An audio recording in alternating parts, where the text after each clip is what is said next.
Bismillahirrahmanirrahim. Assalamualaikum warahmatullahi wabarakatuh. Alhamdulillahirabbil alamin.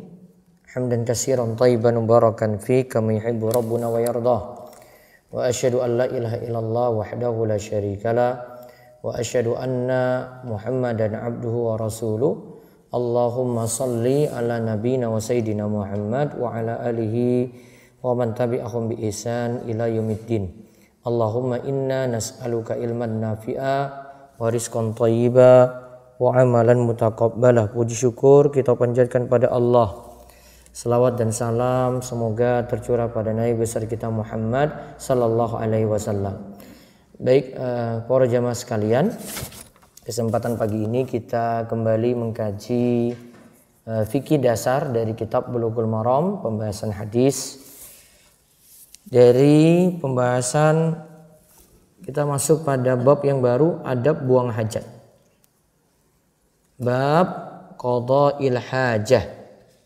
Bab adab buang hajat.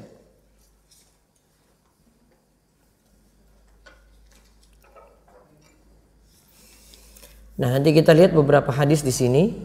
PDF bisa dicek di rumahisa.com atau langsung ada di grup WhatsApp, sudah disarankan untuk di-download. Baik, kita lihat langsung dari hadis. Di sini hadis ke-86. Coba di buku nomor berapa hadisnya? 93. Baik, dibaca. Nah, kita baca, tidak boleh membawa sesuatu yang bertuliskan nama Allah dalam kamar kecil. Saya baca hadisnya dulu. Hadis ke-86 di terjemahan saya. An Anas bin Malikin radhiyallahu anhu qala kana Rasulullah sallallahu alaihi wasallam idza dakhala al-khala'a wada'a khatamahu akhrajahu al-arba'ah wa huwa ma'lulun. Dari Anas bin Malik radhiyallahu anhu, ia berkata, Rasulullah sallallahu alaihi wasallam jika masuk kamar kecil, beliau melepaskan cincinnya. Jika masuk kamar kecil, beliau melepaskan cincinnya. Wada'a khatamahu. Beliau melepaskan cincinnya. Diriwayatkan oleh akhrajul arba'ah wa huwa ma'lulun. Diriwayatkan oleh yang 4, hadis ini ma'lul. Maksudnya ini dikeluarkan Ibnu Abu Dawud, Tirmidzi, An-Nasa'i, Ibnu Majah. Hadis ini memiliki cacat, sebagaimana dikatakan oleh Syekh Abdullah Fauzan. Terus faedah hadis. 1. Cincin Nabi Shallallahu Alaihi Wasallam terdapat ukiran yang terdiri dari 3 baris, yaitu Muhammad 1 baris, Rasul 1 baris, dan lafaz Jalalah Allah 1 baris. Demikian disebutkan oleh Anas bin Malik.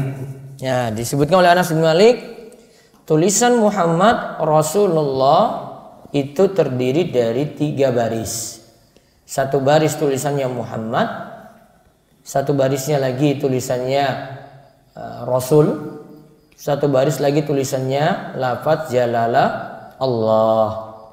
Ya, terus Anas juga menyatakan bahwa cincin Nabi Shallallahu Alaihi Wasallam ada di tangannya. Setelah itu berpindah pada Abu Bakar, setelah itu berpindah pada Umar bin Al-Khattab, lalu cincin itu berpindah pada Utsman. Namun sayang cincin tersebut jatuh pada sumur Aris dan tidak ditemukan. Nah, cincinnya itu ada.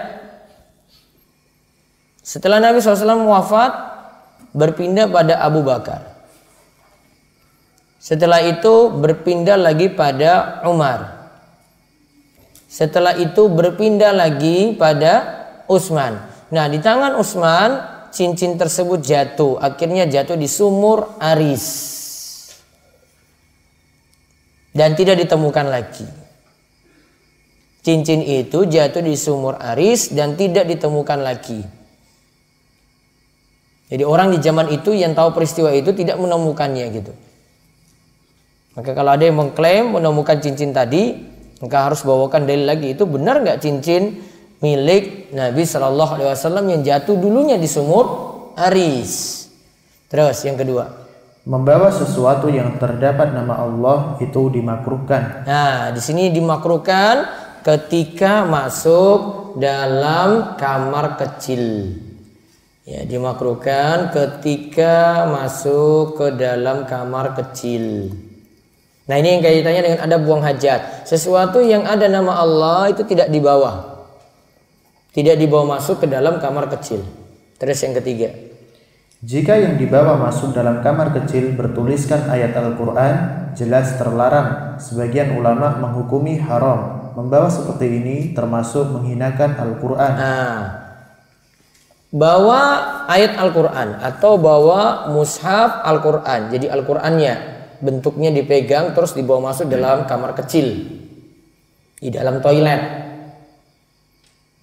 Ini terlarang, nggak boleh. Sebagian ulama menghukumi haram.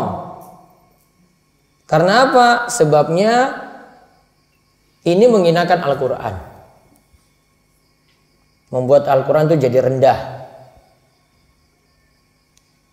Nah, termasuk juga di sini ini jadi sebab terlarangnya jimat saking Al-Quran atau jimat saking ayat Al-Quran. Ya, ada pembahasan para ulama itu kalau bahas jimat itu ada dua macam. Ada yang dari non ayat, ada yang dari ayat. Ada yang dari non ayat Al-Quran, ada yang dari ayat Al-Quran. Kalau yang terjadi perselisihan itu yang ayat tadi, ayat Al-Quran. Ini ada beda pendapat di antara para ulama. Ada yang katakan boleh, ada yang katakan tidak boleh. Di antara sebab yang menyatakan tidak boleh ini Al-Quran bolak-balik masuk toilet nanti kamar kecil, walaupun dia katakan itu jimat ya. Al-Quran itu bolak-balik masuk kamar kecil, ya akhirnya jadi dihinakan di situ. Maka jadi sebab ini Al-Quran tidak bisa dijadikan jimat juga. Nah, terus yang keempat, hal di atas jika memudahkan untuk ditinggal di luar kamar kecil, namun jika khawatir ada yang merampas terbawa angin atau lupa, tidaklah jadi makruh untuk membawanya. Nah, jadi kalau tak khawatir karena ini ada dengan tasnya, ya kalau bisa taruh Al-Qurannya saja di luar nggak masalah. Namun kalau terpaksa ya sudah masukkan dalam tas, kemudian masuk dalam kamar kecil tadi, tidak masalah. Termasuk juga kalau punya gawai, punya HP. Ya, HP-nya itu biasanya ada yang nanyakan, Ustaz, HP saya ada aplikasi Al-Quran. Kalau aplikasinya nyala, jelas nggak boleh. Aplikasi Al-Qurannya nyala, masuk ke toilet, masuk kamar kecil nggak boleh. Namun kalau sudah dalam keadaan off, dalam keadaan mati, ya nggak masalah. Masuk dalam kamar kecil, masuk dalam toilet tidak masalah. Terus yang kelima, begitu pula membawa masuk mushaf Al-Quran dalam kamar kecil. Jika ia memang takut mushaf Al-Qurannya dirampas orang, ia boleh saja membawanya masuk. Namun yang lebih hati-hati tetap tidak membawanya masuk ke kamar kecil sama sekali. Solusinya, ia bisa titipkan pada orang lain untuk menjaganya sampai ia keluar. Bisa titipkan pada orang lain untuk menjaga barangnya tadi. Ya. Terus sekarang hadis ke-87, bacaan ketika masuk kamar kecil, yaitu wa anhu qal kana Rasulullah sallallahu alaihi wasallam idza dakhala al-khala'a qal Allahumma inni a'udzu bika minal khubuthi wal khaba'ith, akhrajahu sab'ah. Terus dibaca artinya. Dari Anas bin Malik radhiyallahu anhu, ia berkata bahwa Rasulullah shallallahu alaihi wasallam ketika masuk kamar kecil, beliau mengucapkan Allahumma inni a'udzubika minal khubuthi wal khaba'ith. Artinya, ya Allah, aku meminta perlindungan darimu dari setan laki-laki maupun setan perempuan.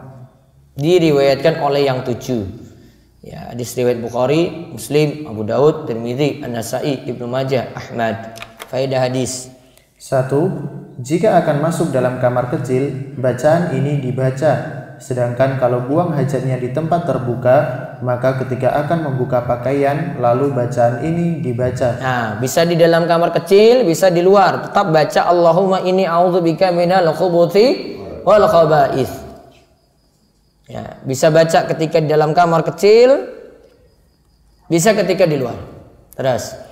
2. Kata khubuthi adalah bentuk jamak dari kata khabith, yang dimaksud adalah setan laki-laki. Kata khaba'ith adalah bentuk jamak dari kata khabithah, yang dimaksud adalah setan perempuan. Nah, sekarang lihat kosakatanya. Kan tadi bacaannya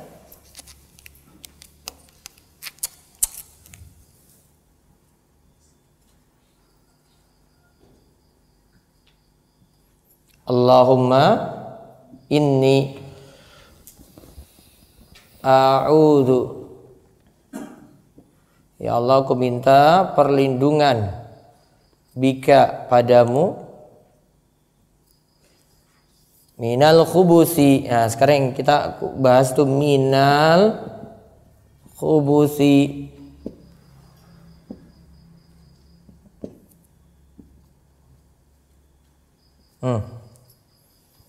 Wal khaba'ith.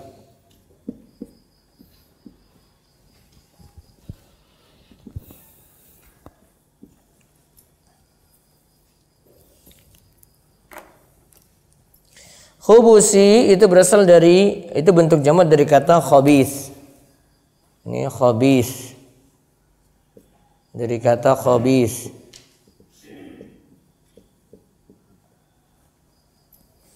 Khaba'is itu berasal dari kata khabisah. Khabisah.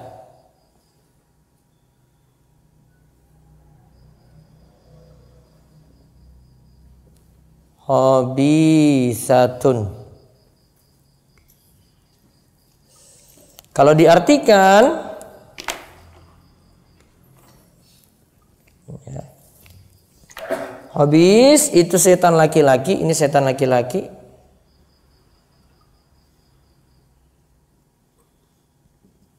Kalau khaba'is itu setan perempuan.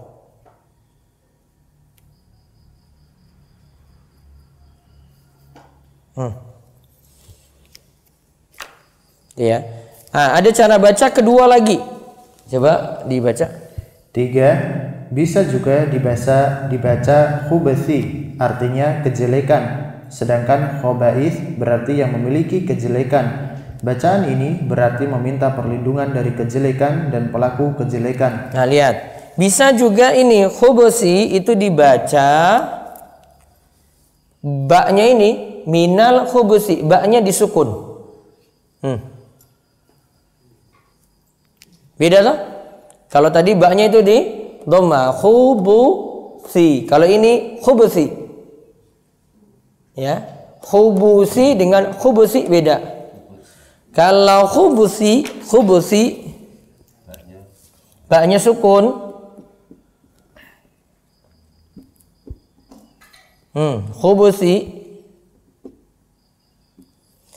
Khubuthi itu kejelekan.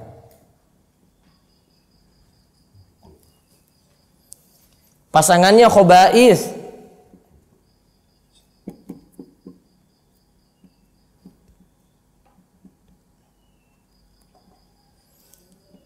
Pelaku kejelekan.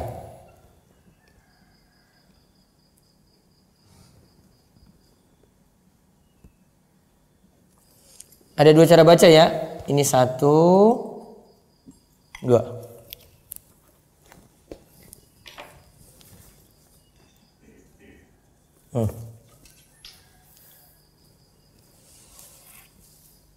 Dua cara baca ini boleh.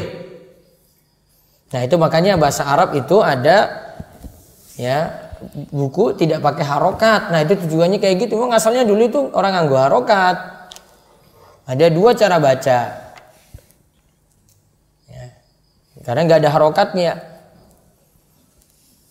Nah, cara bacanya lihat dari ahli bahasa itu. Ada sisi nahwunya, sorofnya, ada kosakatanya gitu. Nah, sekarang ada kesimpulan dari Imam Al-Khattabi. Al-Khattabi mengatakan bahwa lebih tepat dibaca khubusi, sedangkan kalau disebutkan bahwa kebanyakan ulama hadis membacanya khubasi, ini tidaklah tepat. Intinya, dua cara baca dengan khubusi dan khubasi sama-sama dibolehkan. Nah, dua cara baca ini boleh. Mau baca dengan khubusi, baknya di dhammah, atau cara bacanya dengan khubusi.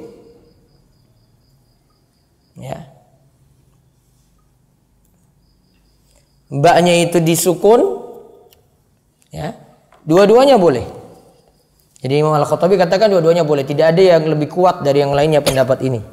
Terus 5. Hadis ini menunjukkan bahwa tempat yang ada najis seperti kamar kecil adalah tempatnya setan. Oleh karena itu, kita disyariatkan meminta perlindungan kepada Allah dari setan laki-laki dan setan perempuan. Nah, hadis ini menunjukkan bahwa tempat yang ada najis seperti kamar kecil, kan itu tempat najis.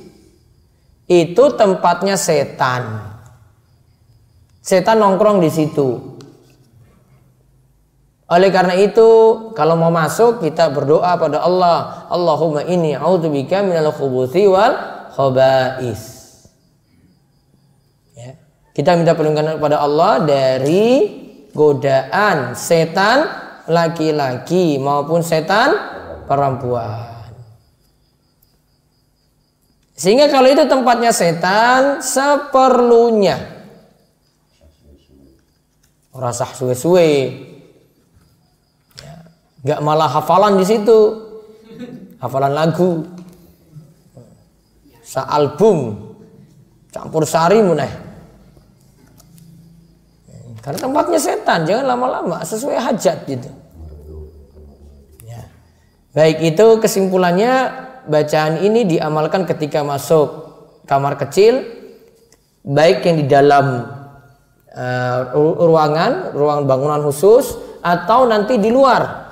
Ya, ketika buang hajat pokoknya baca Allahumma inni a'udzubika minal khubuthi wal khaba'is. Baik, sekarang istinja dengan air, hadis ke-88. Wa anhu qol kana Rasulullah sallallahu alaihi wasallam yadkhulul khala'a fa ahmilu ana wa gulamun nahwi idawatan min ma'in wa anazatan fayastanji bil ma' muttafaqun alaih. Dari Anas bin Malik radhiyallahu anhu, ia berkata, Rasulullah sallallahu alaihi wasallam pernah masuk kamar kecil. Ketika itu, aku dan bocah semisalku membawa wadah kecil berisi air dan juga tombak pendek. Lantas beliau beristinja dengan menggunakan air. Muttafaqun alaih. Nah, Rasulullah SAW masuk kamar kecil. Ketika itu aku dan bocah semisalku membawa wadah kecil berisi air. Jadi wadahnya itu berisi air untuk apa? Nanti istinja, cebok. Ada juga tombak pendek di situ. Nah, beliau beristinja dengan menggunakan air. Jadi sini pakai apa? Air untuk istinja, untuk bersih kotoran setelah buang hajat. Nah, sekarang kita lihat faedah hadis. 1. Boleh beristinja atau cebok dengan air saja tanpa menggunakan batu. Nah, pakai air saja tanpa menggunakan batu. Kan ada namanya istijmar menggunakan batu. Nanti kita lihat di bagian hadis terakhir dari pembahasan buang hajat ini ada pembahasannya. Ada gunakan batu, ada gunakan air, mana yang lebih afdol, nanti akan ada bahasannya. Terus kedua, ketika buang hajat hendaknya mempersiapkan diri. Cek dulu air ada enggak. Ya, masuk toilet walaupun kesusu, coba cek dulu. Kan ada toilet yang nggak ada air. Tisu. Iya kan? Tisu apalagi gitu. Air saja nggak ada kalau di tempat kita. Sudah masuk dalam, ya Allah nggak ada airnya, kerannya mati nggak ada air. Terus kepiye kalau kayak ngono Pak? Kalau kamar mandi rumah sendiri gampang. Kalau tempat umum. Tempat umum nggak ada persiapan ya kayak gitu nantinya. Cek dulu, oh ini ada airnya nih, sudah saya masuk dalam sini. Itu. Kalau nggak ada air, oh saya cari tempat lain lagi gitu. Kelamaan ya sabar-sabar, tahan pokoknya. Sebenarnya orang nganggo jimat. Apa nganggo apa? Karet itu ya kalau wong kene ya ta. Kalau kebelet apa pakai apa? Batu. Nah, itu nyambungnya di mana coba? Nyambungnya di kantongi. Kalau di filmnya Butejo itu karet itu loh. Nah. Iya toh, dia kasih karet ini kamu tahan arakmu yuk itu. Iki sih nganggo iki sik. Karet kan dikasih kan. Diajarin jimat itu. Macam-macam aja ya untuk nahan itu. Ya ini sesuatu yang nggak masuk logika gitu, nggak boleh dipakai, itu jimat. Walaupun jenengan bilang cuma tahan-tahan aja, apa ngaruhnya? Pakai batu di kantong atau pakai karet aja, apa ngaruhnya? Nggak ada ngaruhnya kan? Kebelet aja itu cuma sugesti aja, itu ketahan itu nggak ada pengaruhnya sama sekali. Jadi masih diyakini kayak gitu tuh, lagi di bis nggak bisa mandek bisnya, ya wes nganggo iki wae. Nggak ada ngaruhnya apa-apa, nggak boleh dipercayai kayak gitu. Nah itu tadi intinya buang hajat, pokoknya persiapan dulu. Terus yang ketiga, kemuliaan Anas bin Malik radhiyallahu anhu karena mengabdi pada Nabi Shallallahu Alaihi Wasallam. Nah Anas itu mengabdi pada Nabi. Ini kan ceritakan dari Anas bin Malik. Ya, dia mengabdi pada Nabi SAW. Memang sejak kecil itu ibunya Ummu Sulaim Rumaisah itu menawarkan anaknya ini pada Nabi SAW supaya bisa membantu Nabi. Ya, bapaknya dulu Malik bin Nadhr. Ya, orang Ansor, pokoknya penduduk Ansor ketika itu di Madinah. Ya, bapaknya ketika Nabi SAW itu datang ke Madinah, akhirnya masuk Islam. Ya, si ibunya masuk Islam, bapaknya nggak mau. Akhirnya bapaknya pergi ke Syam, terus meninggal dunia. Nah kemudian baru ibunya itu Ummu Sulaim, ya ada yang meminang, namanya Abu Tolha. Abu Tolha ketika meminangnya masih kafir. Kemudian Ummu Sulaim bilang, maharmu cuma satu saja saya minta, mas kawinmu cuma satu saja, kamu masuk Islam. Ya mas kawinmu cuma satu saja, apa? Kamu masuk Islam. Kemudian menikahlah Abu Tolha dengan Ummu Sulaim. Anas bin Malik itu yang menikahkan. Berarti ini jadi dalil anak lanang itu bisa menikahkan ibunya, yang rondo, yang janda. Tapi kalau di aturan Kemenak nggak boleh, nggak ada. Di aturan Kemenak nggak boleh karena Syafi'i.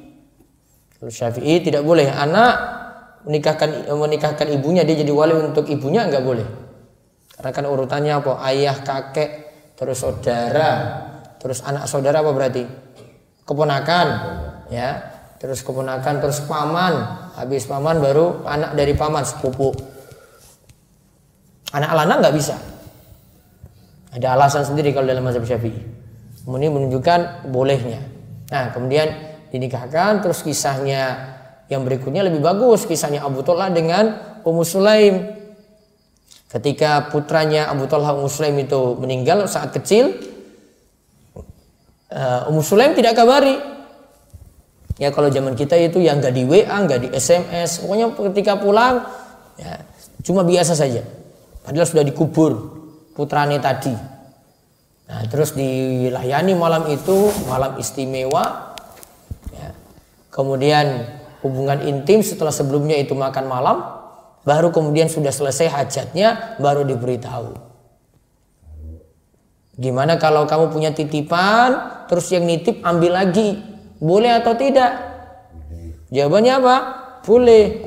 Ya boleh, silakan, dia punya titipan kok, dia punya barang. Iya, anak kita sudah diambil yang menitipkan. Wah, akhirnya emosi berat. Besok pagi lapor pada Kanjeng Nabi Sallallahu Alaihi Wasallam. Rasulullah, masa istri saya kayak gini? Nabi cuma katakan, emangnya a'rastumul lailah, semalam itu kalian dalam keadaan seperti malam pertama? Iya wahai Rasulullah. Ya, kemudian Nabi SAW doakan keberkahan, semoga Allah memberkahi malam kalian. Akhirnya lahirlah keturunan dari hubungan tadi. Kemudian dari keturunan tersebut lahir 8 orang anak hafiz Al-Quran. Itu dari pernikahan Abu Talha dengan Ummu Sulaim. Nah, baik. Jadi Anas tahu keadaan Nabi SAW. Dia buang hajat bagaimana. Sama seperti istri-istri Nabi SAW nanti riwayatkan hadis-hadis tentang mandi. Karena orang dalam tahu aktivitas. Beda dengan sahabat-sahabat yang di luar itu nggak tahu aktivitas dalam rumah. Ya, yang tahu seperti ini, yang tahu aktivitas Nabi SAW di dalam rumah, yaitu seperti Anas bin Malik, terus ada istri-istri beliau, ya. Nah, itu lebih tahu. Maka nanti kalau kita sampai bahasan mandi junub, nanti ada Aisyah riwayatkan, ada Maimunah itu riwayatkan tentang tata cara mandi, karena tahu. Kalau sahabat-sahabat yang lain yang laki-laki kan nggak tahu. Nah, orang dalam yang lebih mengerti ya perilaku Nabi SAW itu ketika mandi tadi. Nah, terus hadis berikutnya tentang buang hajat menjauh dari pandangan orang. Ini paling tepat kita praktekkan di mana ini? Hah? Di jalan. Di mana? Yang alas juga tuh? Atau di dekat ban mobil. Ban mobil itu jauh dari orang nggak? Ya, kelihatan. Ya. Pinggir jalan tuh. Nah, jauh dari orang. Yang alas gimana? Yang alas pi? Pak? Hah? Jauh dari orang atau gimana? Bisa nggak itu? Balik gunung misalnya. bisa. Misalnya alasku kene tau, di balik gunung kono wo. Aku arah kayak pipis enggak ada yang lihat. Bisa? Bisa. Itu maksudnya. Sekarang kita lihat hadisnya. Wa 'anil Mughirah bin Syu'bah radhiyallahu anhu qala lin Nabi sallallahu alaihi wasallam khudhil idawah fantalaqa hatta tawara anni faqada hajatahu muttafaqun alaih. Baca. Dari Al-Mughirah bin Syu'bah radhiyallahu anhu, ia berkata, Nabi Shallallahu alaihi wasallam mengatakan padaku, ambillah wadah itu. Lalu beliau pergi menjauh dari pandangan orang sampai aku tidak melihatnya. Lalu beliau buang hajat. Muttafaqun alaih. Nah, Nabi SAW katakan, khudhil idawa, ambil wadah itu. Lalu yang beliau praktekkan, ini praktek Nabi SAW ya, fantolak hatta tawara anni. Beliau pergi menjauh dari pandangan orang sampai aku tidak melihatnya. Lalu beliau buang hajat. Muttafaqun alaih. Hadis ini riwayat Bukhari dan Muslim. Sekarang faedah hadis. Hadis ini jadi dalil dianjurkannya menjauh dari pandangan orang ketika buang hajat. Nah, dianjurkan jauh dari pandangan orang ketika buang hajat. Nah, sekarang ini ada 1, 2, 3, 4 hadis. 4 hadis membahas tempat yang dilarang untuk buang hajat. Saya bacakan hadisnya. Wa 'an Abi Hurairah radhiyallahu anhu qala Rasulullah sallallahu alaihi wasallam ittaqul la'inain allazi yatakhalla fi tariqin nas aw fi dhillihim, rawahu Muslim. Hadis yang berikutnya, hadis ke-91. Zada Abu Daud an Mu'adz wal mawarid. Hadis ke-92. Wali Ahmad an Ibni Abbasin au naq'in ma'in wa fihi madhafun. Hadis ke-93. Wa akhrajahu Tabrani an-nahya an tahtil asjari al-muthmirati wa dhaffatin nahri al-jari min hadis Ibnu Umar wa bisanadin dhaifin. Ya, baca. Dari Abu Hurairah radhiyallahu anhu, ia berkata bahwa Rasulullah Shallallahu alaihi wasallam bersabda, jauhkanlah dirimu dari 2 perbuatan terkutuk atau terlaknat, yaitu suka buang air di jalan umum atau suka buang air di tempat orang berteduh. Hadis riwayat Muslim. Nah, di jalan umum sama di tempat orang berteduh. Berteduh itu orang mampir situ. Bisa jadi di bawah pohon. Bisa jadi mana lagi? Gubuk. Ya, orang berteduh lagi di halte bis gitu. Ya kan? Orang berteduh di situ. Nongkrong di situ. Atau ini ada tembok gitu terus ya, ada tempat duduk dikasih gitu sehingga tidak kena sinar matahari, ya, sejuk di situ, teduh di situ. Nah, tempat berteduh seperti ini. Terus baca lagi artinya. Abu Daud menambahkan dari Mu'adz dan tempat-tempat air. Nah, tempat-tempat air. Al-mawarid. Sanad hadis ini dhaif, yaitu pada tambahan al-mawarid. ini dhaif. Tapi nanti kita lihat sisi pemaknaannya. Terus dalam riwayat Ahmad, dalam riwayat Imam Ahmad dari Ibnu Abbas disebutkan atau tempat berkumpulnya air. Namun dua hadis tersebut terdapat kelemahan. Tempat berkumpulnya air, telaga. Air tertampung di situ, apalagi kolam. Apalagi sumur. Nah, sumur meneh. Wis cilik pipis di situ lagi. Ya. Apalagi kalau yang jumlahnya banyak seperti air laut kan bolak-balik itu ombak datang, nah, ini nggak masuk. Sungainya ngalir terus kecuali dia nguyuh di situ terus di bawah itu ada orang gitu. Nah, itu kan ganggu orang. Ya. Kalau sungai nggak masuk di sini kecuali ganggu orang di situ, membahayakan orang di bawahnya. Ya. Jadi air yang tertampung terus dikeluarkan oleh At-Tabrani yang menjelaskan tentang larangan buang hajat di bawah pohon berbuah dan di tepi sungai yang mengalir. Dari hadis Ibnu Umar dengan sanad yang lemah juga. Nah, ini di bawah pohon berbuah. Soalnya orang bisa berteduh di situ, bisa manjat pohonnya, nanti akan terganggu karena tidak tahu kalau di situ ada kencing. Terus di tepi sungai yang mengalir. Tepi sungai yang mengalir di sungai. Nah, berarti di tepi sungainya. Karena tepi sungai ini orang pada duduk situ, nongkrong. Ya kan? Di tepi sungai itu pada nongkrong di situ. Nah, sekarang kita lihat faedah hadis. 1. Hadis dari Mu'adz, Ibnu Abbas dan Ibnu Umar semuanya dhaif atau lemah.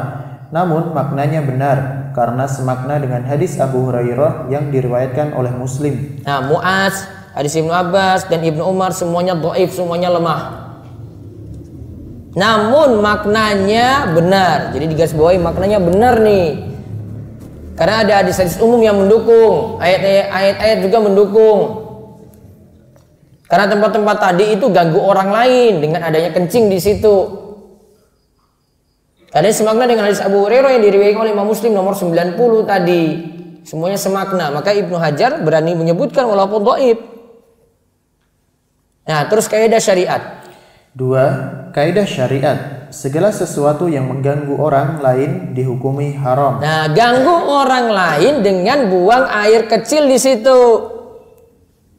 Nggak boleh.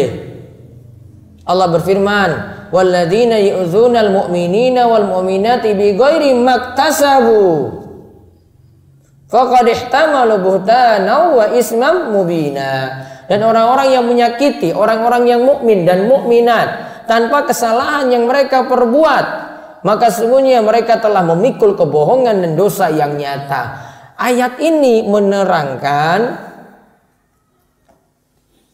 seorang mukmin yang menyakiti yang lain. Orang yang menyakiti orang-orang beriman. Menyakiti secara umum berarti tidak boleh. Termasuk menyakiti itu ganggu. Termasuk tadi ganggu dengan bau. Bisa juga dengan asap. Asap apa? Rokok. Nah, itu ganggu. Mana saja orang ganggu. Jadi kan lagi makan bakso di warung terus samping itu rokok. Jadi kan padahal nggak biasa kayak gitu, ganggu dia. Bisa ditegur, "Pak, rokoknya Pak." "Oh, ini rokoknya." "Iya, rokokmu ganggu. Saya nggak biasa cium itu." Hah? Asasi, saya juga punya hak asasi. Kamu ganggu saya. Marah ya wes, dia ganggu kita kok. Kayak dia kasih petasan depan kita nggak terima. Itu ganggu. Segala bentuk gangguan pada orang lain tidak boleh. Juga ada hadis di bawahnya, baca. Juga dalam hadis dari Hudzaifah bin Usaid Al-Ghifari, Nabi Shallallahu Alaihi Wasallam bersabda, Man adal muslimina fi turukihim wajabat alaihi la'natuhum. Siapa yang menyakiti kaum muslimin di jalan mereka, aku melaknat mereka. Nah, aku melaknat mereka. Ya. Siapa yang menyakiti kaum muslimin di jalan mereka, la'antuhum, ya, aku akan melaknat mereka. Maka kaum muslimin tidak boleh diganggu dengan apapun. Ya. Mau suara kek, perbuatan kek, bau yang tidak enak juga sama. Makanya kayak bau ini beralih ke masalah bau yang lainnya lagi. Makanya kan kalau kita kumpul-kumpul, terutama itu pas keadaan orang banyak, seperti sholat Jumat, kan sebelum sholat Jumat dianjurkan dulu untuk mandi, ya kan? Dianjurkan mandi. Kenapa?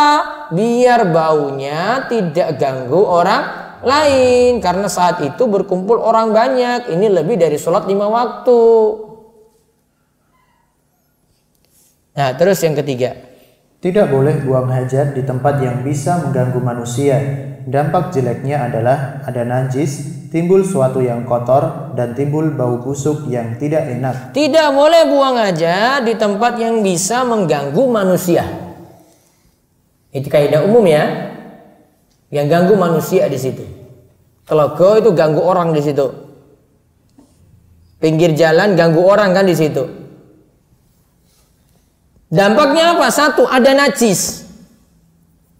Ya, situ ada najis. Yang kedua, timbul suatu yang kotor. Yang ketiga, bau yang tidak enak. Itu kan najis kencingnya. Timbul suatu yang kotor juga. Termasuk timbul bau busuk yang tidak enak. Walaupun itu nanti di depan rumah sendiri. Terutama ini ibu-ibu ini, kalau anaknya mau pipis sudah taruh depan rumah saja. Ini timbul najis di situ, kotor, bau enggak? Bau. Tambah lagi satu, ngajarkan anak sejak kecil sudah buang air kecil di tempat terbuka. Makanya pas besar dia buang hajat di mobil bannya sendiri gitu, ban mobilnya sendiri. Dari kecil sudah didik kayak gitu.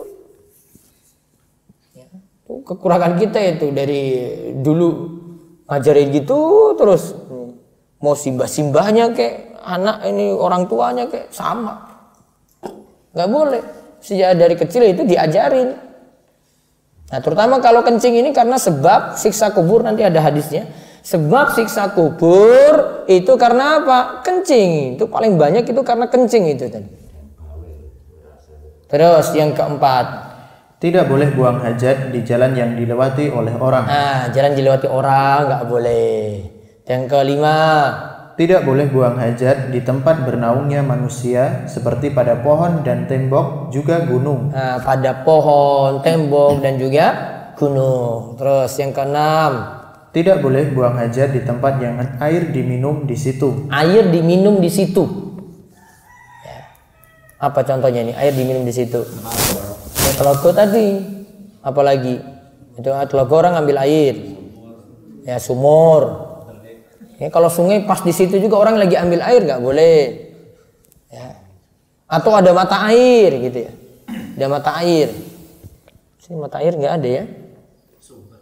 Sumber air gitu. Kalau dulu di Papua itu depan rumah saya langsung mata air sendiri itu. Rumah-rumah yang lain nggak ada. Saya nggak pipis di situ, saya pipis di kamar mandi. Airnya ambil dari situ.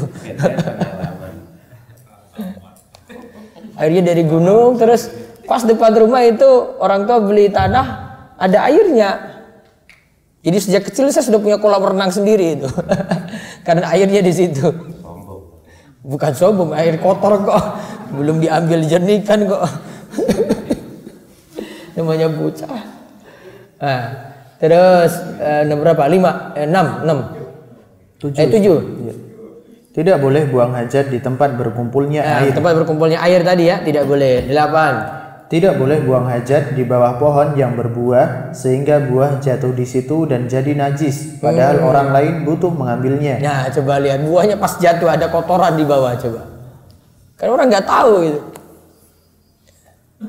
Buahnya jadi masalah. Terus orang di situ mau ngambil juga jadi sulit. Ya. Makanya tadi disebut musmira, pohon berbuah gitu. Terus 9. Tidak boleh buang hajat di pinggir sungai dan pantai. Ya, di pinggir sungai dan pantai. Kenapa kalau di pantai?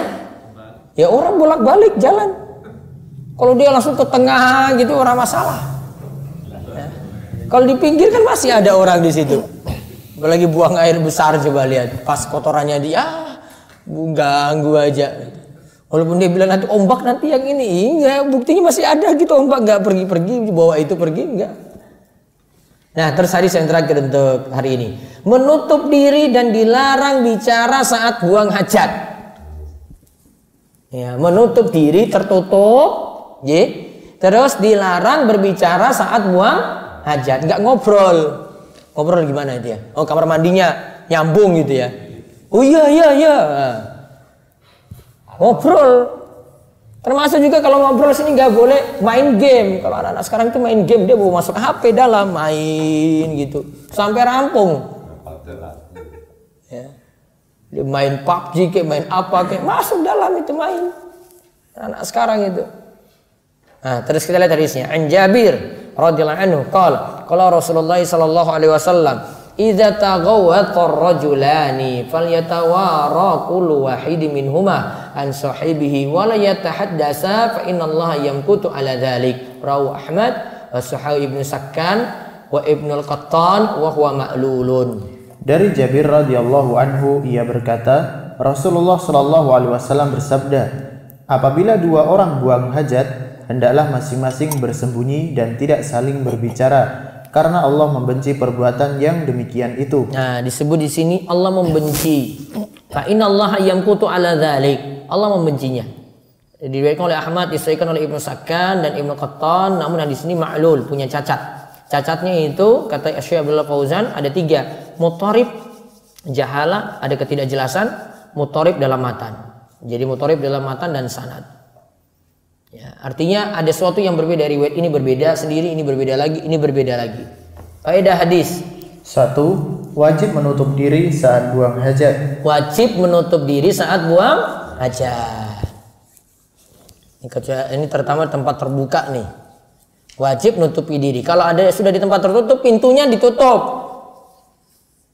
Ya, pintunya ditutup. Kebiasaan. Ya, terus yang kedua, dilarang bicara saat buang hajat, karena berbicara saat buang hajat itu menunjukkan kurangnya rasa malu. Allah tidak menyukai perbuatan seperti itu. Jumhur menyatakan bahwa hukum berbicara saat buang hajat adalah makruh. Nah, hukumnya makruh, hukumnya tidak disukai. Jangan ngobrol ketika buang hajat. Kalau perlu saja, ada keperluan saja, karena makruh dibolehkan ketika ada hajat. Mas ada tamu, ya engkau sih, rampung. Nah, cuma ada itu aja, nggak boleh lanjut lagi. Ada perlu saja dia ngomong gitu. Cepat gantian gitu. Engkau lagi masuk. Kalau orang Indonesia masih sabar-sabar ya. Tapi kalau orang Arab itu baru masuk 1 detik aja langsung ini buka celana aja belum. Kalau di luar sana itu lebih parah itu. Kayaknya kebiasaan yang dari luar ya, bukan dari Arabnya, dari India macam-macam itu. Mungkin penduduknya banyak, orang ketemu macam-macam gitu. Kalau orang Indonesia santai sekali, sabar nunggu gitu. Ya orang rampung ya nggak usah diketok lah, nanti keluar sendiri gitu. Paling mukanya mangkel aja kalau lihat itu ramah, ini lama kan. Biasanya kita lebih sabar. Ya. Jadi intinya tidak boleh bicara saat buang hajat. Hukumnya tadi minimal makruh. Ingat ya kaidahnya, makruh dibolehkan ketika ada hajat. Apa tadi kaidahnya? Makruh dibolehkan ketika ada hajat. Perbuatan makruh tadi. Cuma ada hajat saja. Kalau tidak ada hajat enggak. Baiknya tidak dilakukan. Nanti ada kaidahnya lagi, darurat membolehkan sesuatu yang haram, cuma darurat. Kalau belum darurat belum. Makanya ada di dalam hadis Bulughul Maram ini ada Nabi SAW pakai bejana, bejananya pecah, beliau tambal dengan perak.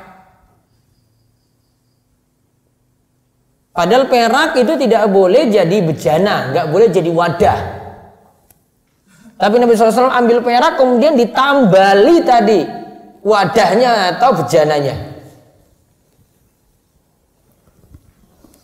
Menunjukkan ini boleh. Ya, ini boleh. Boleh ketika apa? Ada hajat. Ini bukan darurat.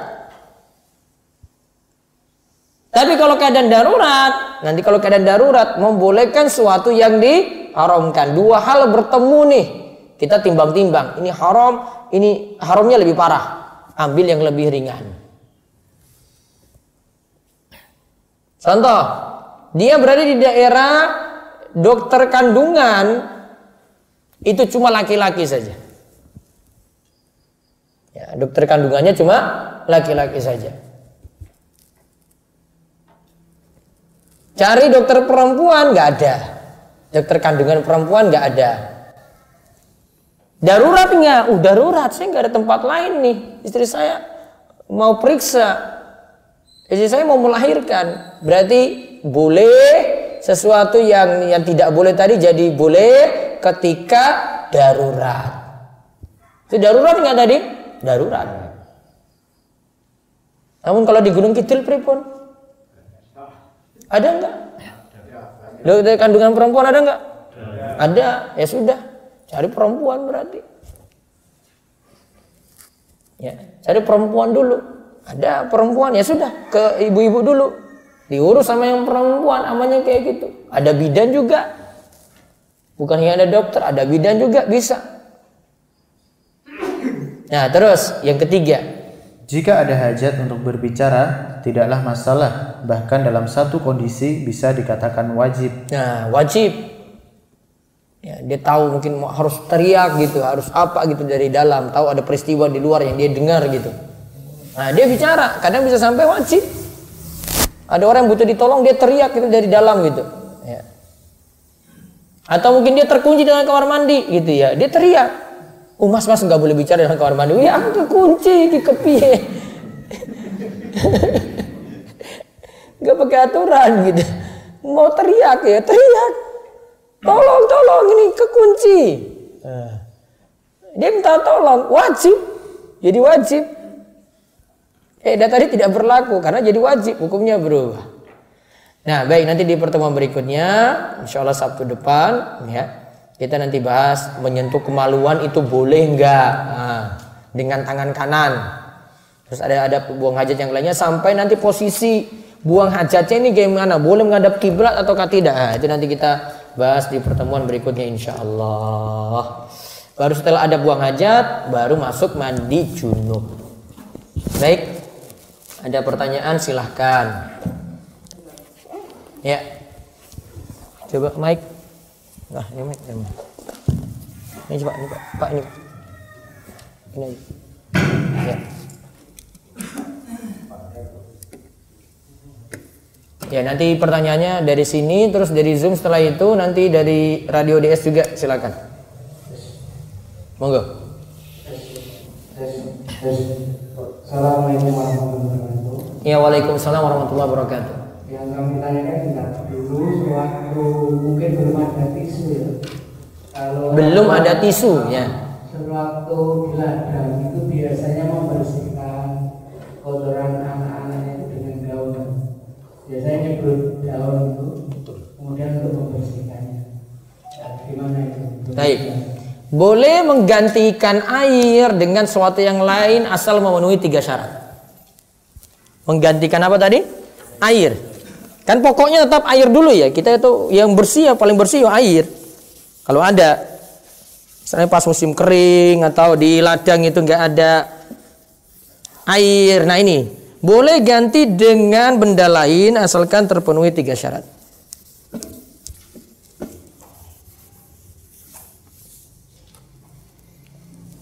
Syaratnya 1, suci bendanya. Daun suci enggak? Suci enggak? Suci. Wes masuk. 2, bisa mengangkat atau menghilangkan najis.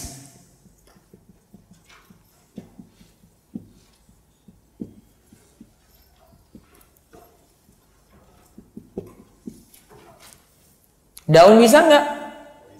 Bisa atau tidak? Bisa. Apa yang nggak bisa coba? Ayo Pak.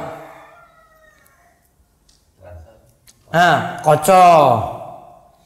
Licin toh? nggak bisa, nggak selesaikan masalah, nambah masalah.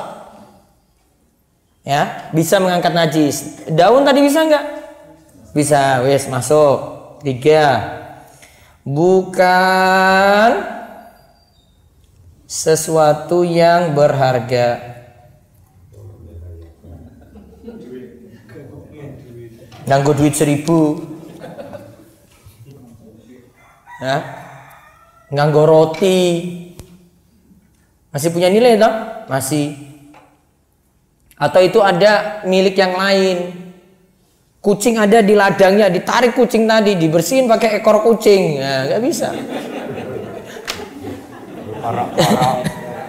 Milik yang lain.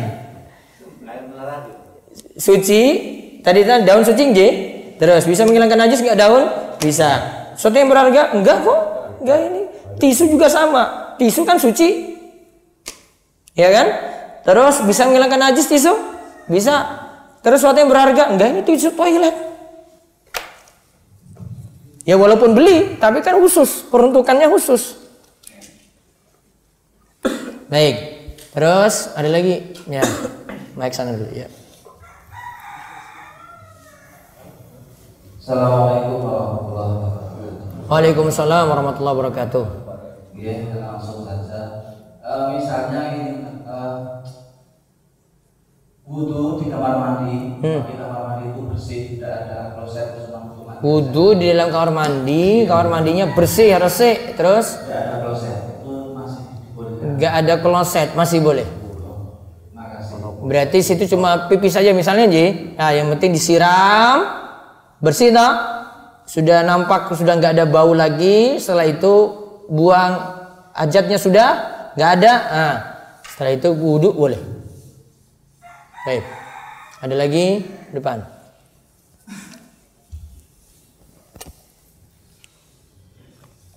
Terima kasih tentunya.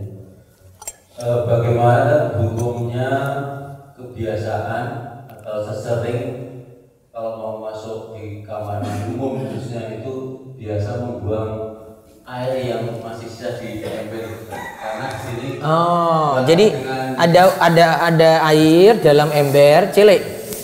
Iya besar tapi airnya kadang ada separuh kan.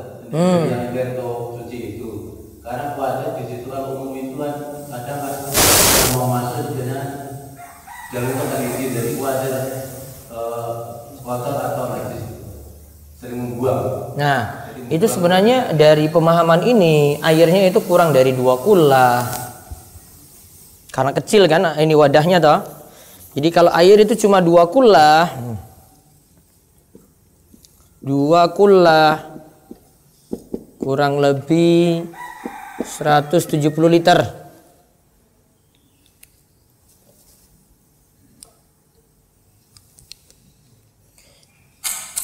Jika najis itu masuk pada air 2 kullah, kurang dari 2 kullah ya, kurang dari 2 kullah najis masuk,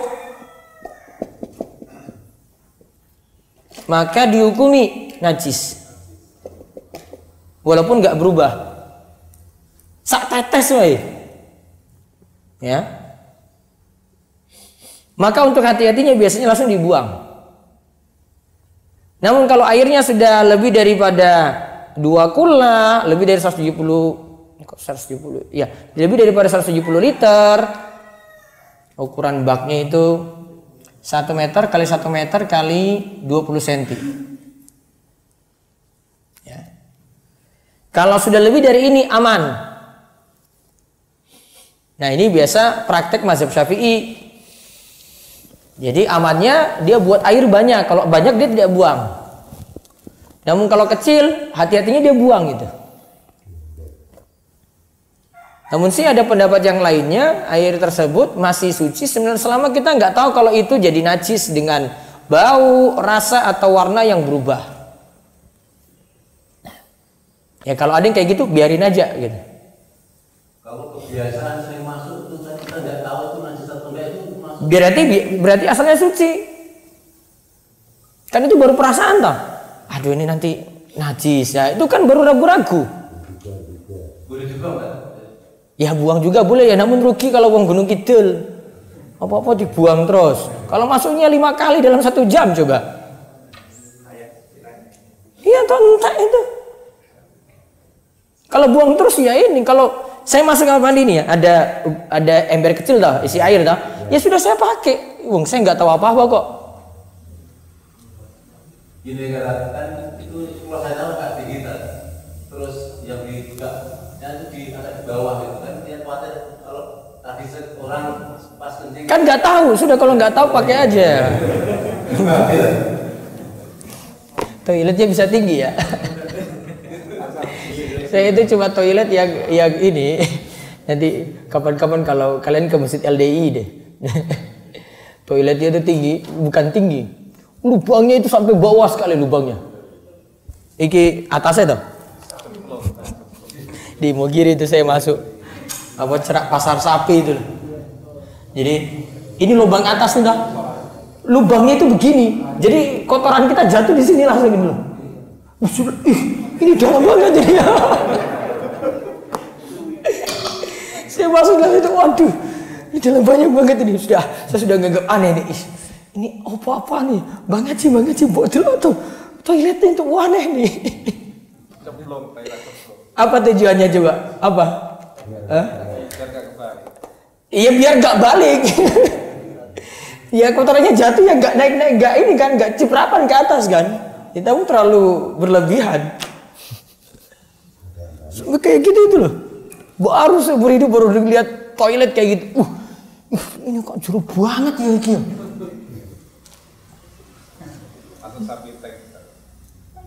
Asalnya kita nggak tahu kan. Kayak tadi bak itu kan kita nggak tahu. Kan cuma perasaannya. Nanti nyiprat situ kan nanti kan kita belum tahu. Akhirnya kita nggak tahu ada berubah atau tidak kok. Iya kan? Kecuali kalau masuk kok warnanya kuning ya. Nah, kuning mah mungkin kita curiga. Kan warnanya bening toh, Pak? Bening warnanya. Ya sudah, aman. Ya, aman. Namun kalau yang toilet tadi itu terlalu berlebihan ya, nggak perlu. Ya. Cuma ada di situ aja itu. Nanti kalau kapan-kapan ke pasar sapi ya di Mogiri itu mampir masjidnya dia, nggak percaya. Saya baru pulang dari umroh itu langsung tak mampir. Iki magrib nang endi ya? Iki magrib nang kene wae, Mbah. Ah, wis mampir. Wah, opo meneh? Kayak gitu toilet. Ternyata saya pernah dialog dengan yang dulu jadi pembesarnya, dia sekarang jadi dai-nya gitu. Terus sudah tobat kan dia saya tanya langsung, "Kok toilet kalian kayak gitu tuh dulu?" Iya itu saat itu untuk jaga-jaga biar kotorannya nggak naik. Oh iya. Wes sudah paham.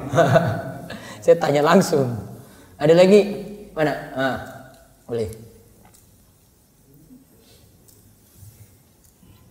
Assalamualaikum warahmatullahi wabarakatuh. Ya waalaikumsalam warahmatullahi wabarakatuh.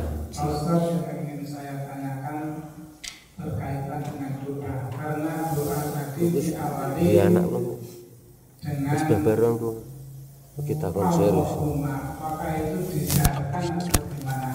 Di luar toilet baca minimal mulutnya umi. Qomat kamit. Jangan di dalam, di luar berarti.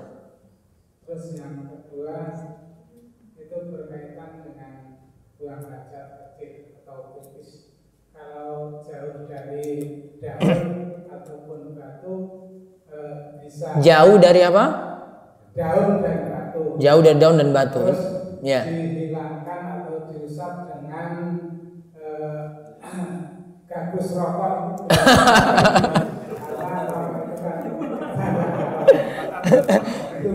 Satu, suci enggak?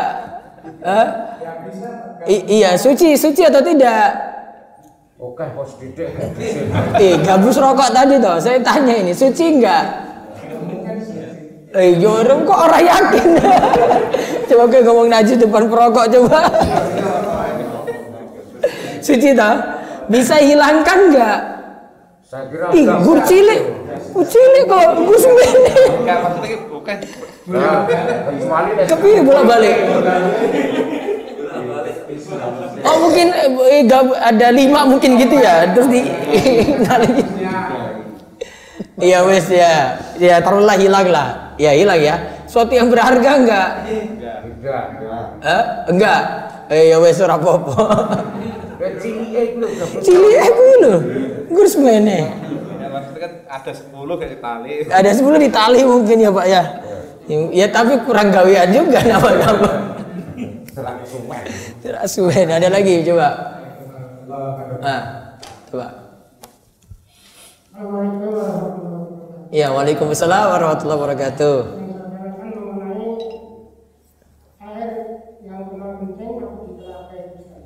Air kencing di telaga. Kena kencing, jadi kencing di dalam Telaga. Terus jumlahnya banyak enggak? Banyak enggak? Iya, berarti airnya tidak terpengaruh najis. Ini kan tadi, kalau najisnya itu banyak, bukan najisnya banyak, apa? Jumlah airnya banyak, najisnya sedikit lah. Berarti kan nggak ngaruh.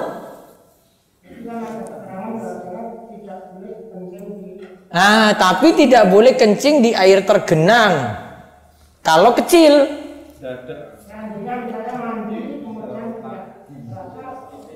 Oh, gaweane simbah-simbah iki pas di telaga ning juru ini.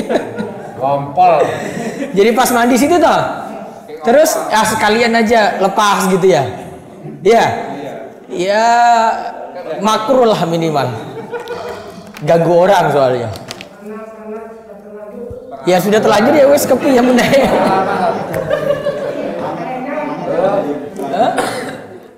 Airnya nggak jadi najis karena kencingnya sedikit, airnya melimpah. Itu, tapi besok-besok nggak boleh ulang lagi.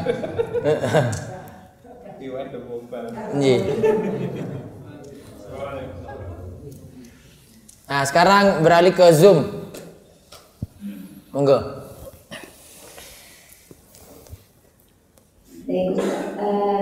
Sebelum saya panggil yang rescam, saya bacakan terlebih dahulu biar ya Ustaz. Ya, silakan. Bismillah. Assalamualaikum Ustaz. Waalaikumsalam warahmatullahi wabarakatuh.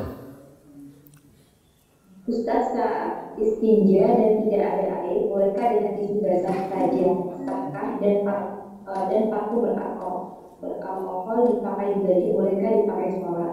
Baik. Tadi tisu basah kan? Coba cek lagi tisu basah. 1, suci enggak? Suci. 2, apa tadi? Bisa hilangkan najis enggak? Bisa. Ya. Alkoholnya tadi itu enggak najis. Ya, itu bukan alkohol khamar.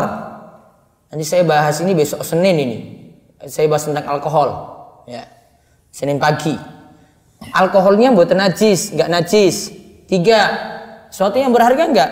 Enggak, itu tisu dipakai di luar memang. Memang fungsinya kayak gitu. Ya, misalnya bayi itu ya.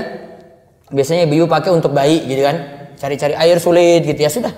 Ya, ini dibersihkan kotorannya, terus pakai tisu basah 1, terus ambil lagi 2, terus 3, bersih, sudah dibuang.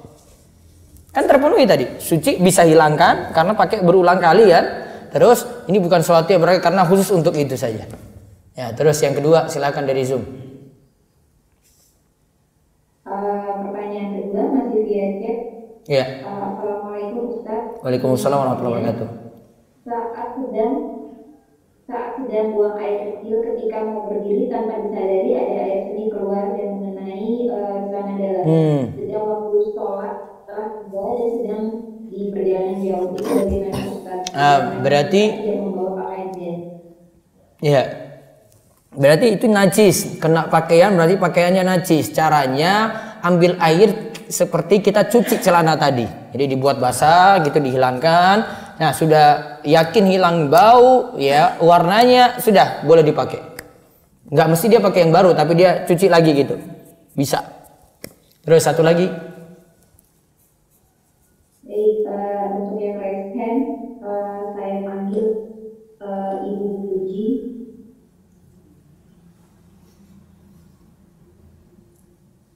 Ibu Puji. Assalamualaikum Ustaz. Ya, waalaikumsalam warahmatullahi wabarakatuh. Apa mau bertanya tapi di luar tema? Iya, silakan. Ya, jadi kan dulu itu si Mbah pernah ini mau tentang hak waris. Hak waris ya. Jadi Mbak tuh ngasih waris ke anaknya, cuma pada dulu dari salah satu anak Mbak itu yang meninggal. Jadi kalau misal ibu meninggal itu, apakah hak warisnya ke anak atau ke suami? Tapi suami sudah menikah lagi, Ustaz. Suami menikah lagi, karena cerai atau karena apa suami menikah lagi? Enggak, karena ibu meninggal. Karena ibu meninggal, tetap dapat. Iya. Tetap dapat, suaminya tetap dapat. Anak-anak yang hidup tetap dapat. Kalau tidak ada anaknya berarti cucunya. Tapi ada anaknya, tapi si Mbak itu ngewarisin ke cucunya, jadi gimana, Ustaz? Ya, anak dapat, cucu dapat. Kalau ada anak-anak berarti, kalau tidak ada anak berarti cucu. Anaknya berapa? Anak dari ibu yang meninggal itu satu, Ustaz. Oh, satu, berarti cucunya. Oh, dapatnya ke cucunya, bukan ke ibunya. Ibunya meninggal, terus punya anak kan? Anaknya meninggal tuh tadi katanya. Enggak, anaknya enggak meninggal, ada, Ustaz. Ada, berarti anaknya yang dapat, cucunya enggak. Sebentar, Ustaz. Jadi kan ibu itu meninggal. Bapak menikah lagi, jadi yang dapat waris itu bapak apa anaknya gitu, Ustaz? Dua-duanya. Oh, dua-duanya, jadi dibagi dua, Ustaz? Iya, suami dapat 1/4, sisanya nanti untuk anak. Berarti bapaknya 1/4, sisanya untuk anak. Iya. Oh, gitu. Kalau masih ada orang tuanya lagi, nanti untuk orang tuanya sebenarnya. Nggak tahu orang tuanya yang masih hidup siapa. Gimana, Ustaz? Dari yang meninggal ini punya orang tua nggak? Dari yang meninggal, maksudnya si ibu yang meninggal? Iya. Orang tua ini sudah meninggal semua, Ustaz? Nah, berarti cuma suami yang dapat sama anak. Oh, iya. Suami dapat 1/4, anak dapat sisa. Oh, nah, Ustaz. Baik. Kalau Baik, baik, satu lagi dari Zoom, monggo. Daripada Ibu Rosmiati, silakan bukan ini. Assalamualaikum, Ustaz. Ya, waalaikumsalam warahmatullahi wabarakatuh. Silakan. Masalah air tadi, Ustaz, kan 2 bulan itu sekitar 175 liter. Iya. Jika ada air yang sekitar 150 liter atau 140 liter gitu kan, tercemar najis, berarti air itu tidak bisa digunakan lagi ya, Ustaz ya? Iya, walaupun tidak berubah. Kalau mazhab Syafi'i kayak begitu.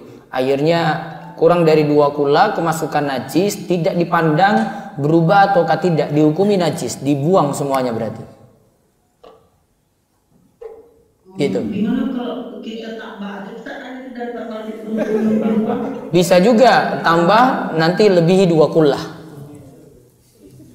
Jadi 200 liter gitu kita tambahnya. Iya, tambah 200 liter ya, jadi lebih dari 2 kula, boleh. Daripada eman-eman dibuang, betul.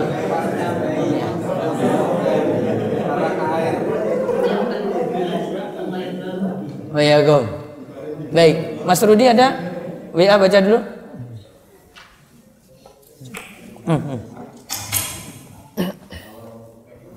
Ya. Bismillah, Ustaz, izin bertanya, bagaimana hukumnya ketika kita membuat turnamen suatu olahraga, kemudian ada biaya pendaftaran, di mana biaya pendaftaran ini bukan untuk hadiah, melainkan untuk membeli minuman dan bayar biaya wasit. Lalu untuk hadiah kami mencari donatur, apakah ini salah, Ustaz? Baik. Nah, apa tadi lombanya? Voli, ya wes, voli. Terus pakai uang pendaftaran nggak? Pakai. Ya kan? Terus tapi ya, uang pendaftarnya tidak dipakai untuk hadiah, cari sponsor. Terus lalu untuk hadiah kami mencari donatur, hanya untuk membeli minuman dan bayar biaya wasit. Baik. Kalau pendapat jumhur, ya lombanya masalah. Dari sisi lomba boleh diikuti tapi tidak boleh menerima hadiah. Karena Nabi SAW itu katakan dalam hadis, la sabaqa illa fi khuffin aw naslin aw hafirin. Tidak boleh menerima hadiah kecuali pada 3 lomba saja. Pacuan unta, ya, memanah, pacuan kuda. Apa tadi? Pacuan unta, memanah, pacuan kuda. Atau yang dimisalkan dengan ini. Atau yang dimisalkan dengan ini, yaitu sama-sama bertujuannya untuk dukung jihad. Ada apa ya dukung jihad ya? Menembak, ya kan? Menembak, masuk. Apalagi bela diri masuk nggak? Masuk bela diri. Boleh menerima hadiah. Tapi ya tidak boleh urunan untuk hadiah tadi dari tiap peserta juga sama. Untuk dapat hadiah ini peserta nyumbang. Kenapa lomba ini tidak boleh menerima hadiah? Alasan logisnya diberikan oleh Imam Ibnul Qayyim. Beliau punya kitab namanya Al-Farosiyah, yaitu tentang masalah lomba kuda gitu. Ya. Di antara alasannya karena lomba seperti ini akan membuat orang termotivasi untuk jadi orang yang ahli di bidang tadi dibandingkan untuk jadi seorang ilmuwan atau seorang ulama. Coba aja sekarang tanya pada bocah-bocah itu. Ya. Lebih senang jadi pemain bola seperti Messi daripada dia itu belajar tinggi-tinggi kuliah. Apa kowe arek main? Oh aku arek enggak kayak Haji mbokku pokoknya arek jadi pemain profesional. Iya kan? Cita-cita orang nanti akan terbatas pada itu. Mau cita-citanya tinggi, pokoknya saya sudah dapat yang enak kok. Ya, saya sudah dapat yang enak. Lombanya boleh, tetapi untuk masalah hadiah. Ya, untuk masalah hadiah. Karena hadis ya itu spesifikkan, ya khususkan cuma 3 lomba saja. Tidak lebih daripada itu. Kecuali yang sama ya, sama juga lomba keagamaan masuk di dalamnya. Lomba baca Quran, lomba hafalan, lomba hadis, lomba tilawah Al-Quran masuk dalamnya. Lomba cerdas cermat keagamaan masuk dalamnya. Selain itu tidak. Baik, satu lagi. Bismillah Ustadz, afwan di luar tema, bagaimana hukum jual beli MLM? MLM. Perlu jelaskan nggak? Mentobat iki sekalian. MLM itu terserah. Ini saya nggak pandang produk Islami atau produk apa ya. Coba, Mike. Bahasa lengkapnya ada di YouTube, sudah bahas tuntas itu. Ketika jenengan daftar MLM, walaupun cuma butuh produk saja ya. Nih masuk nih daftar nih ya. Pakai uang daftar nggak? Iya, uang. Jadi anggota toh? Ya. Dia beli produk.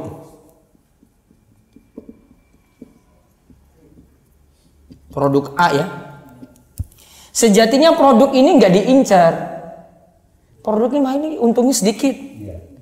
Dia cari downline. Iki dapat entok bonus iki. Ini downline meneh, iki downline lagi. Ini downline. Di bawahnya downline ada lagi, ada lagi, ada lagi, ada lagi, ada. Nah, terus. Produk dia beli, tapi bukan maksud pokok. Untungnya bukan di sini, untungnya di mana? Bonus. Keadaannya yang terjadi itu gini, ini misalnya sak Gunung Kidul nih ya, KB MLM ya. Ya, ini saya apply nih gitu. Nanti suatu ketika grafiknya jadi gini nih, ini dapat, nanti turun-turun nggak ada orang lagi, sudah habis semuanya jadi anggota. Terus mau cari yang mana lagi yang bawa coba? Sudah dapat banyak ini ya, satu titik nanti jadi mengerucut, anggotanya habis. Iya nah? Misalnya cuma sebatas Gunung Kidul ini ya. Yang rugi yang mana? Atas apa bawah? Bawah. Oh, atas sudah ini. Kipas-kipas. Yang biasanya, yang jenengan lihat dia bisa pergi ke luar negeri, dapat mobil, dapat ini. Mah itu cuma sedikit orang yang di atas ini. Yang lainnya itu rugi semua itu di bawah tuh. Bolak-balik nawarkan barang sana sini ora payu. Kenapa? Sudah jadi anggota semuanya. Makanya kalau ada yang tanya MLM, saya jawab itu nggak usah daftar. Walaupun tujuannya cuma dapat apa? Produk. Adanya kamu dalam sistem membuat sistem ini makmur. Kan itu semua alasannya. Wes aku ini ada arah ini kok produknya kok ora ini. Semua produk coba, semua produk. Tapi kan sama aja. Nanti bawa juga ada downline-nya juga kan. Ada yang rugi nanti. Itu masalahnya. Mau produknya mau jual apa terserah. Sistemnya yang masalah. Jadi sejatinya bukan beli produk, namun dia inginkan apa? Bonus. Namun zolimi yang lain. Terserah produk mau apa ya. Ada produk kaset-kaset Islami, ada produk video-video Islami, ada itu di Arab sana kayak gitu. Namun sudah dikritik gitu oleh ulama-ulama. Ya, dikritik. Kalau calo beda ya calo ya. Saya kasih tahu calo itu beda calo. Calo ini satu orang cari dapat keuntungan dari yang dia dapat saja tak? Bukan downline ke bawah. Ya tak? Ini si A dapat dari si B kan? Cuma dapat untung dari si B kan? Si C kalau dia dapat lagi gini, untung nggak? Enggak. Putus. Itu bukan calo ini bukan percaloan. Jadi dapat anggota di bawah itu bukan percaloan. Beda. Kalau percaloan putus. Dapat dari ini dapat bonus. Ini beda lagi ini beda lagi. Nggak nyambung. Ya. Maka kalau ada yang nanya, saya Ustadz boleh nggak masuk dalam saya mau beli produk MLM? Nggak usah. Kamu beli produk pasti disuruh daftar. Jadi anggota dulu, syarat beli produk kayak gitu, jadi anggota. Makin banyak jadi anggota, sistemnya untung. Solusinya apa? Keluar dari keanggotaan karena rugikan yang lain. Zolim, pokoknya ada situ zolim. Dan yang membuat harta itu bermasalah dari jual beli itu karena ada zolim di dalamnya. Baik, cukup yang kita bahas pagi ini ya. Insya Allah kita akan ketemu lagi Sabtu dan Ahad depan. Kemudian wonten pengumuman nanti setelah sarapan pagi saya akan sholatkan jenazah orang tuanya Pak Parji yang biasa jadi MC sama Pak Wasji itu adik kakak. Orang tuanya kemarin malam meninggal. Ya, silakan kalau ada yang mau turut serta habis sarapan pagi, cuma dekat itu di dekat lapangan kesana sedikit. Tempat orang tuanya langsung. Ya demikian. Nanti ada kalau daurah yang sore itu untuk ibu-ibu ya. Kalau mau ikut nanti saya bikin 2 minggu lagi. Nanti ada daurah kitab Qaidul Arba. Nanti ada bukunya Muslim Tetapi Musyrik itu loh. Nah itu nanti mau didaurahkan lagi Sabtu dan Ahad. Sementara yang kemarin saya bilang tafsir Al-Fatihah ini hanya untuk ibu-ibu. Ya, karena lagi penyesuaian dulu, penyesuaian. Kalau ini bisa, nanti yang lainnya nanti bisa ngundang yang lainnya lagi. Baik, demikian kita cukupkan. Ya, jangan lupa setelahnya salat isyraq, kita tutup dengan doa kafaratul majelis. Subhanakallahumma bihamdika, asyhadu alla ilaha illa anta, astaghfiruka wa atubu ilaik. Assalamualaikum warahmatullahi wabarakatuh.